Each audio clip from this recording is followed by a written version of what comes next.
Lowriding is really holistic when we connect it to state, because not only do you have the artistic component, but you also have the technological component. I was asked to curate this lowrider exhibit for the Steam Fest, and I intentionally chose these cars because they represent lowriding in similar ways, but with their own iteration. What I wanted to do is I wanted to stay period correct, and with the exception of my car, I wanted all the cars to represent the 408 Santa Clara County, the San Jose lowriding scene. My name is Daniel Hernandez. I'm from Mexico, and I drive a 1977 Ford LTD, known as Madly in Love. When I got the car, I honestly didn't have much of a vision. I really wanted it to have that full-blown 70s style. The pink color, the roses, the girls in the car, and the red interior. It wasn't a plan. It was more of just kind of falling into place as the car was built. I think one of the big things that stands out in this car is it's got a Hollywood top, and then the interior itself, I'm really proud of it. It's my first time doing anything like that. I learned how to weld when I was installing the hydraulics on this car. It really excites me learning new things, learning the process of what comes with a lowrider. It's just really interesting to me. Hi, Marcos Gaitan. I own a 1966 Chevrolet Impala called Psychotic Pineapple.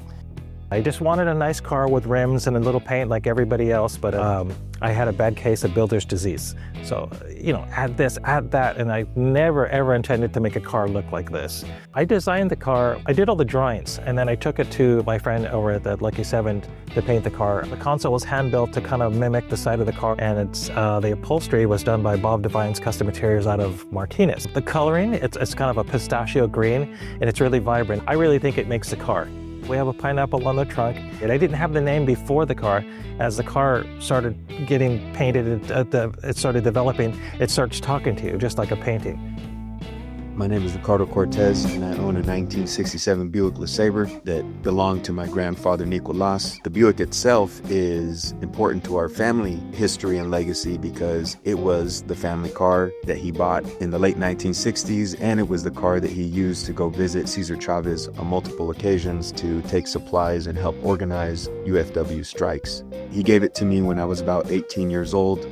I began to add my own personal touches. The car is, for the most part, original. The original engine was rebuilt. The suspension is a hydraulic suspension built in a 1970s style, meaning that the pump is hidden in the front grille. The cylinders in the back are flipped upside down so that there is no holes drilled into the trunk of the car, and the batteries are hidden in the back behind the spare tire. The reason why it was built like this is that in the 1970s, when you would get pulled over, if the cops ever looked in the trunk of your vehicle, they wouldn't find any batteries, which would be evidence of a modified suspension. And so I wanted to be true to that build. And so my car really is built in a late 1960s, early 1970s lowrider style.